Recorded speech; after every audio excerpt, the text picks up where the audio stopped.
أهلا وسهلا بكم طلاب الثانوية. طلابنا اللي داخلين من تالتة إعدادي لأولى ثانوي أو طلاب اللي داخلين بكالوريا. الكورس ده من كتاب ابدأ صح بتاع جاينتس، وكتاب ممتاز بصراحة يعني. أنا برشحه كبداية. لا ممتاز جدا. شباب بس قبل ما نبدأ التأسيس عايزين نقول حاجة مهمة جدا. رجاء اهتموا جدا بالسكيلز، يعني احنا عايزين نشتغل مع بعض على how to write a paragraph. طبعا ده سؤال في الثانويه العامه ب5 درجات. وكمان عايز ان اللي وراه مثلا القطعه، لان القطعه ب 16 درجه في ثانويه عامه. ففكره ان احنا نهتم بالسكيلز دي مهمه جدا جدا جدا. انا عارف ان الناس كلها بتهتم بالقواعد الكلمات، ودي حاجه حلوه، بس برضه مش كفايه. الناس اللي عايزه تقفل لازم يفهموا انجليزي، مش ضروري تحفظ، وده السياسه اللي ماشيه بيه الدوله. وفي الفيرست ستيب من كتاب ابدأ صح من شركة جاينتس، كتاب ممتاز. بنبدأ فيه حاجة اسمها parts of speech. parts of speech اللي هو أجزاء الكلام. ليه بقى؟ عشان أعرف يعني أنا أكون جملة إزاي. طبعا كونت جملة إزاي هتقدر تعرف تترجم، هتعرف تكتب باراجراف كويس. علشان كده لازم نبدأ بخطوة رقم 1 هي parts of speech. واحد، بيجي لك الفعل، الاسم، النون. والنون ده ممكن يكون بروبر ناون. بروبر ناون يعني اسم علم، يعني ممكن يكون علي، آية، ايجيبت، افريكا، كايرو، سكول، اي حاجه. كمان في حاجه اسمها كومن نيم. الكومن نيم ممكن يكون بيرد، اسم طائر، ممكن يكون بوك، ممكن يكون كار، ممكن يكون مان، ممكن يكون جير، بن، تري، اي حاجه. في حاجه اسمها الماتيريال نيم اللي هو الاسم المادي، او احيانا بيسموه كونكريت نيم او نون، الاسم المادي، زي جلاس، جولد، ايرون. طبعا جلاس يعني جولد، ايرون حديد، ميلك، سولت، ووتر، تي. في حاجه اسمها ابستراكت نيم او ابستراكت ناونز اللي هو الاسماء المجرده، زي بيوتي الجمال، كارج الشجاعه، فير الخوف، لوف الحب، ايفل. طبعا عندك بقى honesty death love، كل دي اسماء abstract. طيب لو انا هتكلم على ده، اول حاجه من الجمله اللي هو ممكن يكون noun. الحاجه اللي تحل محل النون هي البروناون. بروناون اللي هو الضمير. واحنا الكلام ده المفروض نبقى عارفينه كويس، ان احنا عندنا رقم 1 حاجه اسمها ضمير الفاعل اللي هي subject pronouns، زي الهي، she، it، we، they، you. عندنا حاجه تانية اسمها ضمير المفعول اللي هي him، her، it، us، them، you. وطبعا منها اول واحده مي اللي هي انا، بس ضمير مفعول. في حاجه اسمها ضمائر الملكيه. مثلا لما اقول لك his، hers، ours، theirs، yours. طبعا البوسيسيف بروناونز لضمائر الملكيه دي ممنوع وراها اسم. يعني مثلا لو اقول كده the car is mine. the car is mine معناها العربيه ملكي. الكلام ده هنعرفه بالتفصيل في المحاضره اللي جايه ان شاء الله. في حاجه اسمها ضمائر انعكاس اللي بتنعكس على الفاعل، زي مثلا بقول لك he did all the homework by himself. he himself، I myself، you yourself او yourselves. فعندنا ضمائر انعكاس اللي هي himself، herself، itself، ourself، ourselves مثلا. فهنتكلم كده، اتكلمنا في الناونز، اتكلمنا في البروناونز. في الحاجه الثالثه اللي من البارتس في سبيتش بيتكلم على الفيرب، الفعل، وده اللي بيكمل معنى الجمله. يعني مثلا قلت لك كده he works hard، يبقى انا عندي الفاعل هو he، ده عباره عن pronoun ضمير. works يعمل، hard بجد. يعني انا اللي فهمني الجمله اللي هو الفعل. I will take you with me، هاخدك معايا. I ده الفاعل بس ده ضمير. will take will فعل مساعد، و take فعل اساسي. you مفعول، with me كملت الجمله. يبقى انا عندي فاعل، عندي noun، عندي pronoun في الفعل. البارتس في سبيتش الرابع اللي هو الصفات. والصفات دي يعني ده درس كبير وضخم، الكلام ده هنعرفه بالتفصيل ان شاء الله لما نكمل مع بعضينا. فالصفه دي دايما دايما دايما يعني في 99% من الانجليزي بتيجي قبل الموصوف. زي مثلا كده he bought a new flat، هو اشترى شقه جديده. النيو فلات بقت صفه موصوف، نيو صفه وفلات بقت موصوف. هو اشترى شقه جديده. او she was a clever student، هي طالبه ماهره، طالبه شاطره. فانا ادي clever اللي هي باللون الاحمر تحتها خط احمر برضه جت قبل كلمه student. طب توا is seems ill، سواء تبدو مريضة. أنا بتكلم على فكرة في شوية أفعال بيجي وراهم صفات زي look وسيم وساوند وابير وفيل وتيست وسميل وجيت. الحاجة الخامسة في البارتس في سبيتش بتبقى هي الادفرس. ادفرب معناها ظرف، والظرف ده يا شباب بيصف طريقة الفعل، يصف طريقة عمل الأشياء.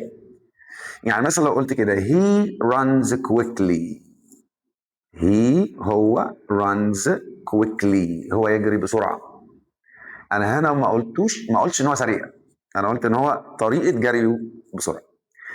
She is extremely intelligent، ودي معلومة ليكم بقى على فكرة يا شباب، كلمة intelligent ذكي. أنا لو شلت كلمة extremely ما تأثرش في معنى الجملة كتير. لو أنا قلت she is intelligent هي ذكية، طب أنا فهمت إن هي ذكية. لكن لما عايز أحدد درجة الصفة ساعتها أقول لك she is extremely intelligent. لو لقيت صفة قبلها نقط خد ظرف. رقم 6 في البارتس في سبيتش هتلاقوا ادوات النكره والمعرفه، وده موضوع كبير جدا وبيحبوه في الثانويه العامه قوي لان كل سنه بيتكرر. طبعا عندنا الآ اللي بتيجي قبل الاسم اللي يبدا بحرف ساكن زي a boy, a girl, a man, a woman, a hand, a university, a uniform. قلت بس حسب مستر.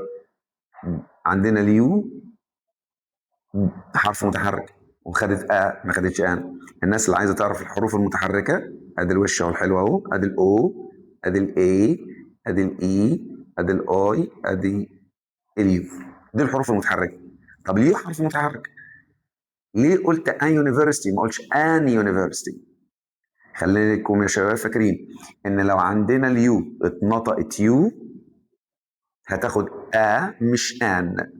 قس على ذلك تقول a uniform مثلا، a uniform. معلش هو الخط مش واضح قوي. تقول مثلا a university, a unit. تقول مثلا a European Union. حرف اليو اذا اتنطق يو زي ما هو في الابجديه بياخد مش ان. انما حرف اليو اذا اتنطق زي كلمه an umbrella فتاخد ان. لو صفه موصوف قلت an ugly view، منظر قبيح، فده هتلاقي ياخد اليو. عندنا حاجه تانية الان بتيجي قبل الحروف اللي تبدا بحرف متحرك زي an orange, an egg, an hour, an umbrella, an honest man. طبعا هنا في الاتش تحتها خط بنلفت نظر لحضراتكم نقول ان الاتش هنا سايلنت كانها بدات بي او.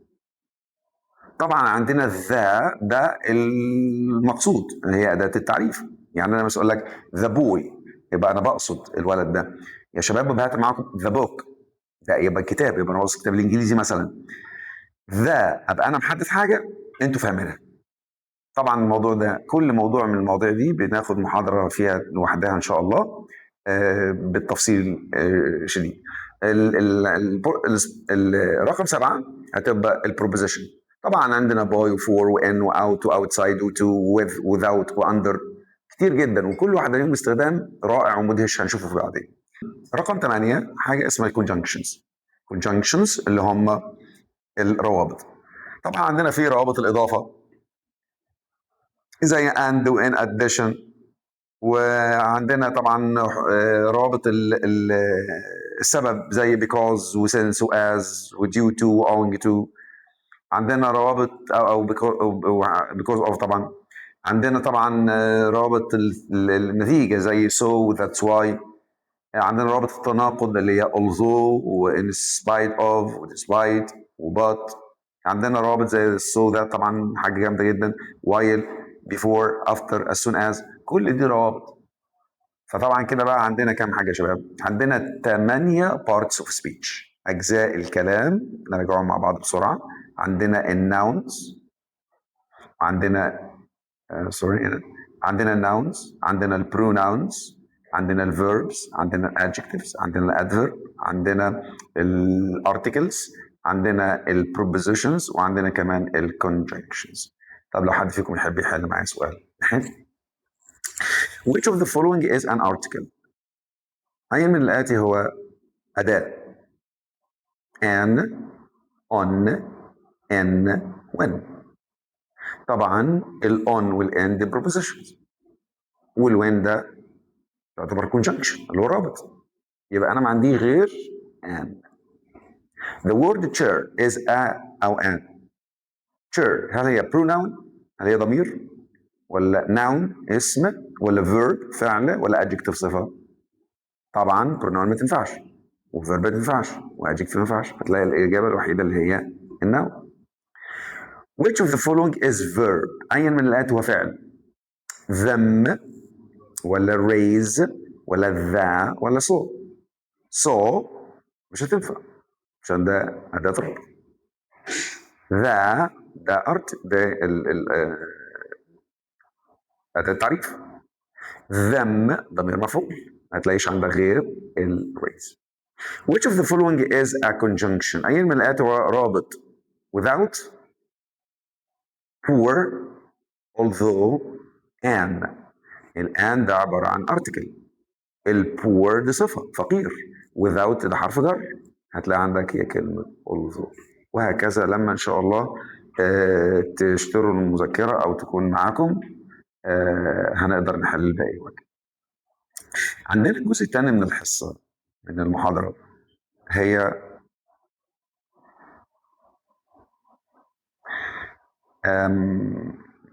ازاي انا اكون جمله، وده موضوع ضخم وعسل وسهل. لازم تفهم ازاي تكون جمله، عشان تكوين الجمل بيفيدنا في كتابه الباراجراف، بيفيدنا في الترجمه. الجمله عندنا في الانجليزي بتتكون من فعل مفعول، زي اي جمله في الدنيا على فكره يعني. فمثلا اتكلمت على ادي الفعل مي had a hot meal، تناولت مي وجبه حاره. مي ده فاعل، had تناولت، a hot meal ده بقى مفعول، او احيانا بنسميها sense complement. The Egyptians المصريون like their country. the Egyptian المصريون، وازاي طبعا لو قبل الصفه تديك الجمع منه، يعني قلت poor فقير، the poor الفقراء. French فرنسي، the French الفرنسيون. the Egyptian المصريون مالهم يا باشا؟ like their country. the Egyptian ادي الفاعل، like ده الفعل، their country مفعول. his teacher مدرسه has punished him، على فكرة his teacher ده الفعل، has punished هنا عندي بقى حاجتين اتنين، has فعل مساعد وpunished فعل اساسي. هنعرف الاتنين ازاي. هم بقى ضمير مفعول، انا لسه عندي الجملة فعل مفعول. في حاجة مهمة جدا، زي مثلا انك انت تقعد تفكر في الجملة وانت بتكتب باراجراف، لازم تبقى قدامك الفكرة دي. I met my friends happily in the club last week. الناس اللي بقى تكتب compound sentence، تكتب جملة مركبة.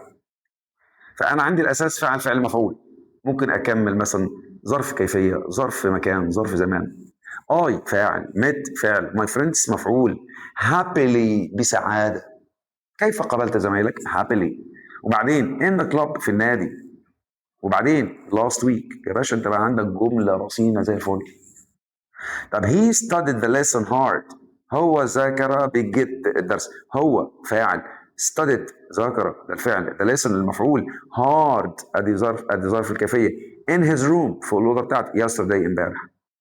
يبقى رجاله خلي بالكم من فعل مفعول، ممكن احط ظرف كيفيه، ظرف مكان، ظرف زمان. طيب لو انا عايز اتكلم على السبجكت الفاعل، السبجكت ممكن يكون اسم، ممكن يكون ضمير. لو انا اتكلمت كده على مثلا احمد likes traveling abroad، احمد بيحب السفر للخارج، ادي احمد ده الفاعل، likes ده الفعل، traveling abroad. أحمد يحب السفر إلى الخارج. على فكرة أحمد بقى فاعل، likes بقى فعل، traveling السفر abroad، كملت الجملة بقت traveling abroad. We met our friends at home. قابلنا أصدقائنا في المنزل. We فاعل، met فعل، our friends أصدقائنا at home في المنزل. بقى عند we فاعل، met فعل، our friends مفعول، at home بقى ظرف المكان. طب الفعل، احنا اتفقنا الفعل هو اللي بيحدد لك المعنى بتاع الجملة، ده غير كده انا بحدد الزمن. ما هو يا شباب الزمن ما يدخلش على الاسم، ولا الزمن يدخل على الفاعل على المفعول، الزمن دايما بيدخل على الفعل. يعني مثلا قلت لك they have had an accident، زمن مضارع تام، مين اللي طالع معايا الفاعل؟ they. فين الفعل؟ have فعل مساعد، had فعل اساسي، an accident هم عملوا حادثه. خلي بالكم يا شباب لو انا اتكلمت على فاعل they have had عملوا an accident، انا عرفت الزمن اللي بتتكلم عليه. have و have زائد تصريف ثالث هو عباره عن زمن مضارع تام. طب I will visit you next week، I فاعل، will visit will فعل مساعد، visit فعل اساسي، you مفعول، next week انا قلت فاعل فعل مفعول، وكمان قلت next week ظرف زمان. object، the object اللي هو المفعول، اللي هو الشيء اللي وقع عليه الفعل. لو قلت May studied the lesson، the lesson May هي من قام بالفعل، studied هي اللي ذاكرت، the lesson الدرس مفعول به. او I call them every day انا بشوفهم بتصل بيهم كل يوم، I فاعل، call فعل، them مفعول every day. طيب الادفيرب اوف manner اللي هو ظروف الكيفيه، she spoke politely، هي تحدثت بأدب. كيف تحدثت؟ على فكرة يا شباب دايما ظروف المانر بنسأل عنها بهاو، هاو يعني كيف، كيف كان طريقة حديثها بأدب. Toa speaks English well، هي تتحدث اللغة الإنجليزية بشكل جيد. كيف تتحدث اللغة الإنجليزية؟ How does she speak English؟ أو she speaks English well. طيب لو اتكلمت على ظرف المكان اللي هو adverb of place، أو she walked politely in the street، هي مشيت بأدب في الشارع. فين ظرف الزمن يا باشا؟ in the street. طيب all the passengers went ashore، كلهم ذهبوا إلى ناحية الشاطئ، went ashore ذهبوا إلى الشاطئ. عندنا adverb of time، we traveled to أسوان in winter، ذهبنا إلى أسوان في الشتاء. فين ظرف الزمن هنا؟ ادي in winter. yesterday امبارح، بس خلي بالك لما يكون في ظرف في اول الجمله دايما بحط شرطه، سوري الكوما. I visit my uncle yesterday، I visit my uncle، او ممكن تقول I visit my uncle yesterday. طيب خلي بالكم بقى حبايبنا اللي داخلين اولى ثانوي من ثالثه اعدادي، او اللي داخلين بكالوريوس السنه دي، الترجمه اختياري هو عباره عن جمله عربي تحتها 4 اختيارات انجليزي، او جمله انجليزي وتحتها 4 اختيارات عربي. لازم نقارن، ولازم اقول الجمله دي غلط ليه او صح ليه. الافضل ان تمارس هوايه مفيده في وقت فراغك. فلو ما نبدا it is better to practice a useful hobby in your free time. الجمله دي غلط. عارفين غلط ليه؟ هي a useful hobby، هي المفروض تبقى a useful hobby.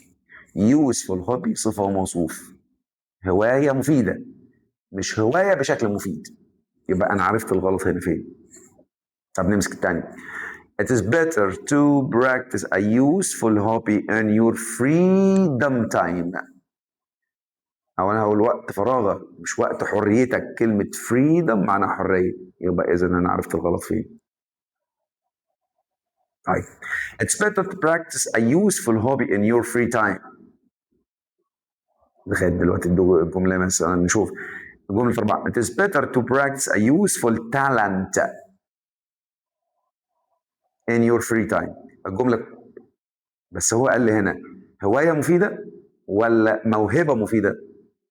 كلمة هوبي هواية، كلمة تالنت موهبة. أنا ما بتكلمش على واهب، أنا بتكلم على هواية. يبقى الإجابة هي سي. 2. يجب أن يكون لدى الشباب هدف في الحياة وأن يبذلوا قصارى جهدهم لتحقيقه. youth اللي هم الشباب، ويونج men شباب برضه، بس ما قاليش young children. دي الخطأ اللي فيه. طيب في حاجة تانية، يعني ايه يبذلون قصارى جهدهم؟ اسمها do your best، ابذل قصارى جهدك. I do my best، ابذل قصارى جهدي. she does her best، هي بتبذل قصارى جهدها. they do their best. طيب يبقى انا young children انا طلعناها غلط. طب رقم A، youth should have a goal in life and make their best. طبعا هنا اشتغل على كلمة do best ولا make their best. حذفنا رقم C عشان خاطر young children. كمان هنحذف رقم A عشان خاطر مفيش حاجة اسمها make their best، هي do their best. يبقى ده الخطأ هنا. نيجي الرقم 2، young men should have a goal in life and make best of to achieve. طبعا غلط. الإجابة الصح هتكون youth شباب should have a goal in life and do their best. طبعا في رقم سي خلي بالكم في لئيمة جدا بين their والذير، الاتنين نطق واحد، بس their اللي في رقم سي بمعنى هناك، لكن their اللي في رقم دي بمعنى اللي هي صفة الملكية. نتكلم في مثلا ناخد يعني حاجة تانية في رقم 6. أنا طبعا بس باخد معاكم أمثلة، إن شاء الله لما يعني تجيبوا كتاب هنبتدي نحل مع بعض وتبقى الدنيا زي الفل. Countries carry out massive projects to solve the problem of unemployment. employee وظف، employment توظيف، unemployment اللي هو البطالة. يبقى اوتوماتيك أنا هطير رقم بي. عارفين ليه؟ قال لي العمالة. طيب تقوم الدول بمشروعات صغيرة لحل مشكلة البطالة. طبعا هنا قال لي countries الدول، carry out خلي بالكم carry بس معناها يحمل، لكن carry out معناها ينفذ. massive projects يعني ايه massive projects؟ يعني مشروعات ضخمة، مشروعات كبيرة. يبقى إذا هطير كمان A عشان خاطر صغيرة. طيب تقوم الدول بمشروعات ضخمة لحل مشكلة البطالة. ماشي نعديها. تقوم الدولة بمشروعات عملاقة لحل مرحلة البطالة. طبعا مرحلة هنا يبقى الإجابة الوحيدة اللي هي رقم ج. طيب distance learning التعلم عن بعد will become more widespread in the near future. سيصبح التعلم عن بعد أكثر انتشارا في المستقبل القريب، ولا أصبح؟ خلي بالك قال لك welcome، يعني ايه welcome؟ سوف يصبح. إذا هطير بي غلط عشان كلمة أصبح. ماشي؟ لا ده أنا عندي أصبح مش هتنفع، فهي دي إجابة رقم بي، هي 100% غلط. طيب سيصبح التعليم البعيد، وفي حاجة اسمها تعليم بعيد، هو الديستنس ليرنينج اللي هو التعلم عن بعد. يبقى إذا ج غلط. سيصبح التعلم عن بعد أقل انتشارا، أقل، هو قال لي هنا إيه more widespread، فهتبقى غلط. تبقى الإجابة الوحيدة اللي هي رقم إيه هي الإجابة الصح. طيب governments الحكومات have the duty of protecting the young from bullying. governments الحكومات. أنا حد بيقول لي يا مستر الرقم دي ج غلط عشان قال الدول. صح، أنا بلتزم بالكلام اللي مكتوب. governments حكومات، يبقى الحكومات عليها واجب حماية الشباب من العقاقير، ولا الحكومات عليها واجب حماية الشباب من التنمر، ولا الحكومات عليها واجب حماية كبار السن؟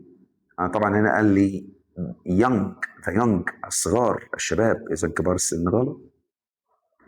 الحكومات عليها واجب حماية الشباب من العقاقير، بسميك عقاقير اللي هي الدواء على فكرة، لا يبقى غلط. يبقى أنا ما عنديش غير كلمة التنمر، بولينج معنى التنمر. طبعا الناس هتاخد فرص إن هي تشوف باقي الترجمه. خلي بالك في طبعا شباب اللي رايحين البكالوريا عارفين ان في سؤال اسمه رايتنج، واللي في رايحين ثالث ثانوي عارفين ان في سؤال اسمه رايتنج. لكن الشباب اللي طالعين من اولى من ثالثه اعدادي، الرايتنج ده حاجه جميله يعني. طبعا هو سؤال اكاديمي جدا وسؤال بيحتاج مجهود، لكن سؤال حتى في الامتحان بيجي سهل. يعني عندنا مثلا لو انا عايز اتكلم على ايه هو اللتر اللي هو الحرف، وده قال لك تعريفه: a group of letters make a word، مجموعة من الحروف تدي لك كلمة.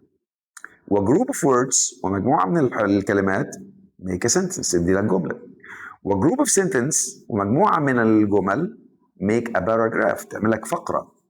و group of paragraphs، ومجموعة من الباراجرافات بتدي لك make an essay. letter، word، sentence، paragraph، essay. essay اللي هو المقال. طبعا عندنا الجمله يا شباب، احنا الكلام ده خلاص عرفناه، بيتكون من فعل مفعول، subject، verb، sentence complement اللي هي تكمله الجمله. وعرفنا ان subject ممكن يكون اسم او ممكن يكون ضمير، زي ما اقول لك علي بلايز تنس، ادي علي بيلعب التنس، علي فاعل، بلايز فاعل، تنس مفعول. او she studies hard، ادي she هي الفاعل. This is a book، هذا كتاب، this يعتبر فاعل. طب والفعل احنا خدناه طبعا، قلت لك he works hard، او I will take you with me. he works hard ويعمل بجد، او I will take you with me. he فاعل، works فعل. طبعا عندنا ده مضارع بسيط لسه هنتكلم فيه براحتنا يعني. I will take you with me، هاخدك معايا. طبعا will فعل مساعد، take فعل اساسي، you بقى مفعول به، with me كمالة الجملة. طبعا الشباب عارفين ان افعال المساعدة اللي هي الافعال الهيلبنج فيربس، دي افعال بتفيد النفي او الاستفهام، هنتكلم فيهم براحتنا. عندنا verb to be اللي هو am و is و are و was were. عندنا verb to do اللي هو do does و did.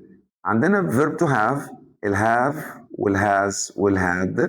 وعندنا الموديل verbs اللي زي كان وكود ومay وmight وmust وwell، كل دول اسمهم افعال ناقصه او افعال جامده. اول حاجه verb to be.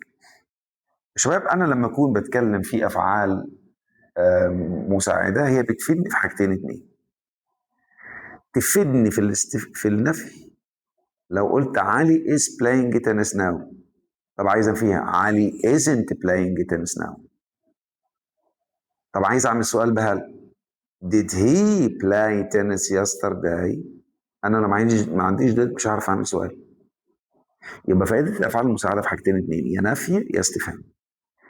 verb to be من ضمن الافعال، هو بص يعني على قد ما هو صغير بس يعني ايه، عامل زي العربه كده، بينفعنا في كل الامور. verb to be اللي هو am و is و are في حاله المضارع. طبعا عارفين am و is و are، am مع مين و is مع مين و are مع مين عشان شاطرين. was were الاثنين في الماضي. بيجي وراهم فعل بتضاف ل ing، ده في حاله المضارع البسيط. وبيجي معاه وظيفه او اللي هي ذا دكتور. verb to be يجي وراه صفه، لو قلت he is polite هو مؤدب. ممكن كمان يجي وراه تصريف ثالث في حاله البناء للمجهول. طبعا انتوا عارفين ان البناء للمجهول am و is و are و was were زي التصريف ثالث. verb to be مهم جدا جدا جدا جدا. طيب تعالوا نشوف بقى verb to be لما تيجي بعد الافعال الناقصه. The city will be built in 2030.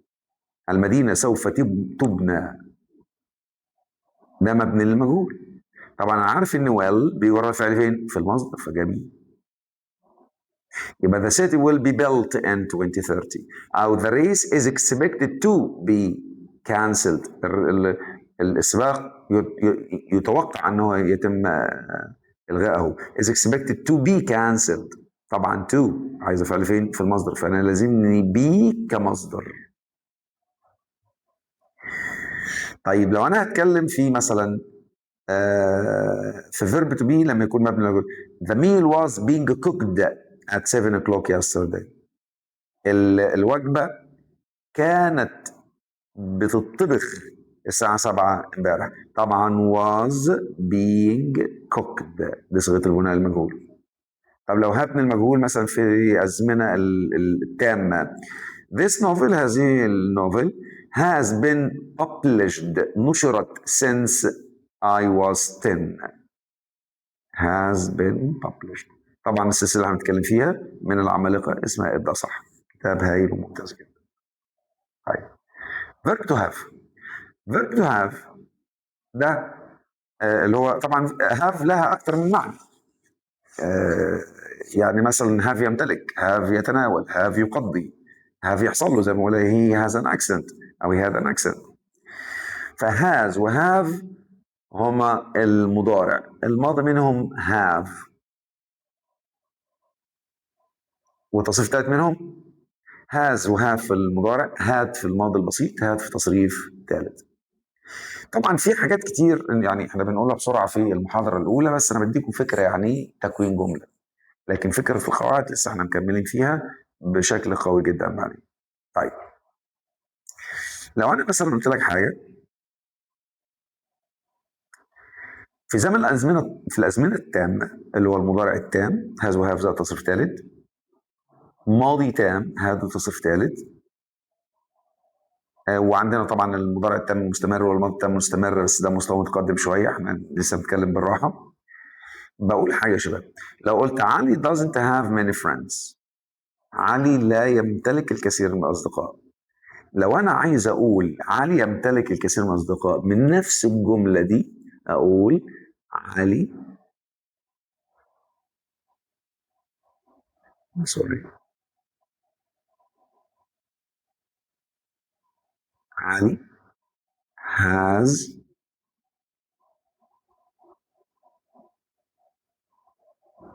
علي has many friends.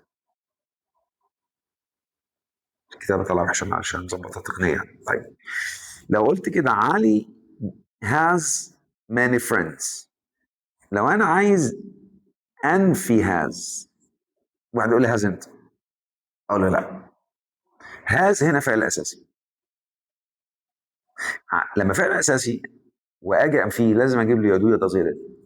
طبعا في حاله هذا اجيب doesn't، في حاله have هجيب don't، في حاله هذا هجيب didn't.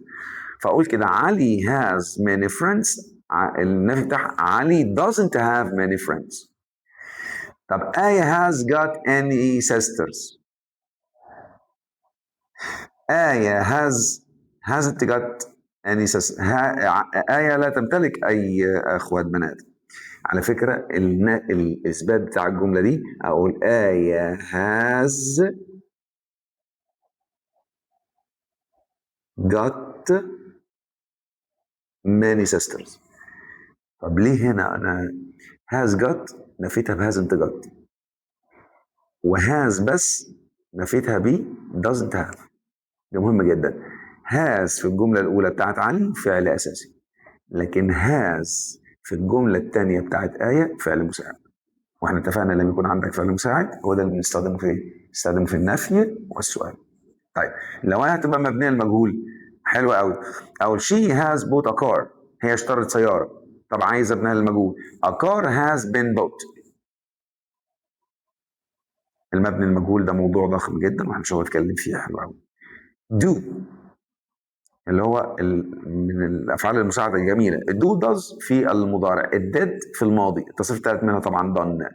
لو احط له ing تبقى doing عادي جدا. ادي do does في المضارع، did في الماضي، done في التصريف الثالث.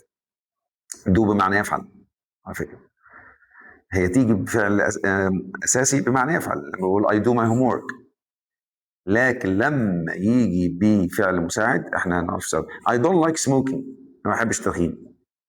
في واحد يقول لك I like smoking، بحب التدخين. لو عايز اسال السؤال اقول لك did she came yesterday، طبعا ده بمعنى هل، وطالما did يبقى جملة ماضي. did she come yesterday did she come yesterday. طبعا قال عارفينها من ابتدائي ان do does و did وراهم فعل فين؟ في المصدر. طيب احيانا الدو والداز والديد يبانوا في الجمله الخبريه، هما ما يبانوش، لكن ان بانوا بيفيد التاكيد. لو واحد قال I trust you، انا بثق فيك، لكن لو قلت لك I do trust you، انا حقيقي بثق فيك. واحد يقول لك I like football، انا بحب الكوره. I do like football، انا فعلا حقيقي بحب كره القدم. ممكن واحد يقول لك I apologize، انا بعتذر. طب لو I do apologize، أنا فعلا آسف، يبقى ممكن يبان verb to be verb to do للتأكيد.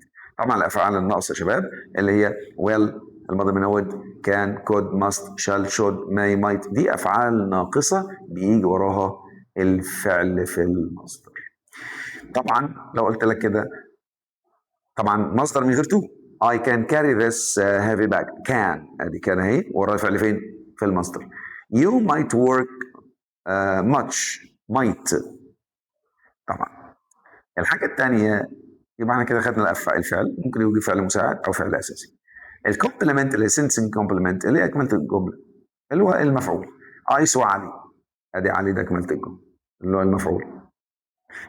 I met her دي ضمير مفعول. I traveled yesterday ده بقى ظرف زمان بس ما زال مفعول برضه. الجملة الأمرية لو جملة بدأت بمصدر اسمها جملة أمرية. لو جملة بدأت بدونت ومصدر أو نيفر ومصدر بجملة أمرية منفية. يعني open the door، افتح الباب. هي open معناها افتح، بس لما جت في الأول بمعناها افتح. طب don't waste your time، don't waste your time، don't waste your time، don't اوعى، waste بقى don't ومصدر بقت جملة أمرية منفية. exclamation اللي هو التعجب. دايما التعجب يعني حاجة عن المشاعر. يعني لو قلت لك how kind of you، Oh what a lie، يا لها من كذب. Oh what a liar، يا لها من كذاب. What a beautiful view، يا لها من موقف من منظر جميل. بتكلم ده التعجب آخر علامة تعجب. لو عايز نحل تمرين which sentence is complete، أيا من الجمل الآتية هي جملة كاملة. He went to yesterday، هو ذهب إلى امبارح، ده كلام برضه. yesterday he could us، امبارح هو استطاع ايه دي. طبعا الناس اللي بتفهم انجلش يقول لك لا لا لا يا عم انت بتتكلم ده. she met him yesterday، الله. she فاعل، met فعل، him مفعول، yesterday ظرف زمان. لا الجملة سليمة 100%. he is lazy، هو كسلان. isn't he أليس كذلك، ده سؤال مزيل انتوا عارفينه شباب بتوع اولى ثانوي ثاني ثانوي.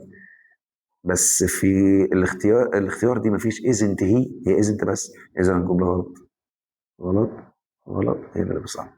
which sentence is incomplete، الشباب اللي بنلعب بالالفاظ complete يعني كامله، incomplete معناها جمله ناقصه.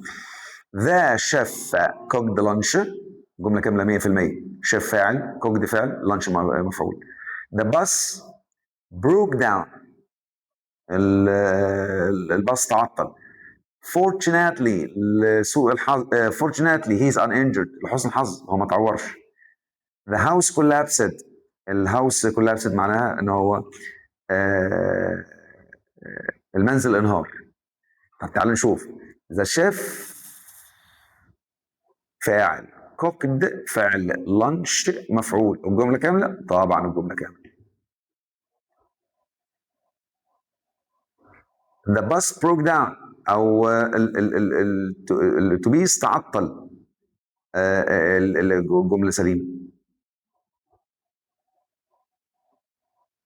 broke down معناها تعطل، هي جملة معلومة خالص broke down.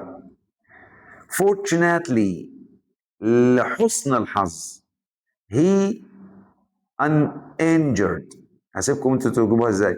طب ده هاوس كولابسد، المنزل انهار، الجمله سليمه، الجمله كومبليت. طب انا عايز الجمله اللي مش كامله. unfortunately لحسن الحظ المفروض تبقى he is uninjured، هو لم يصاب. تمام يا شباب؟ يبقى الاختيار بتاعي هو اختيار سي، لان الجمله مش كامله، لان انا عايز هنا كلمه is.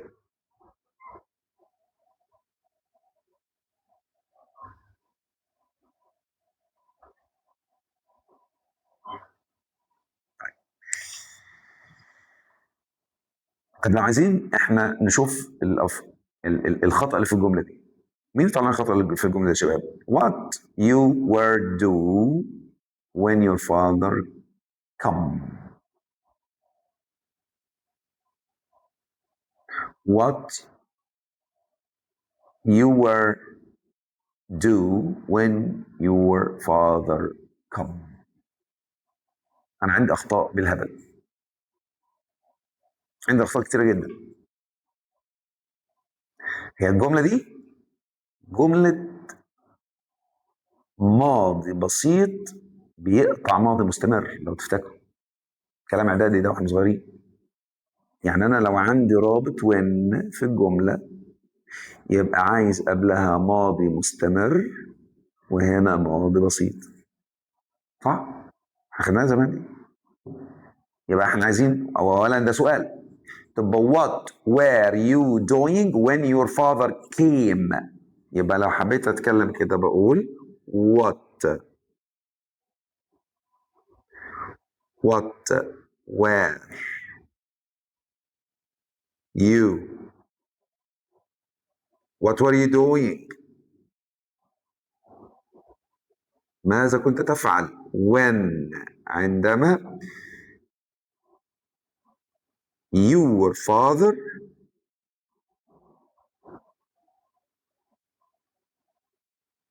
came؟ ماذا كنت تفعل عندما أتى أبيك؟ طيب هسيب لكم تطلعوا الأخطاء اللي في الجمل دي لغاية ما نشوف الدنيا شكلها ازاي. شباب يعني رجاء صفحة 11 دي قطعة لازم تاخد بالكم منها، وصفحة 11 وصفحة 12 لازم تاخد بالك منها جدا. أنا هنهي درسنا النهاردة، لما نشوف نتقابل مع بعض الحصة اللي جاية. يهمني جدا انك انت تحل القطعة اللي في صفحة 11 والقطعة اللي في صفحة اللي هي في صفحة 14. نتقابل إن شاء الله في المحاضرة اللي جاية. شكرا جزيلا.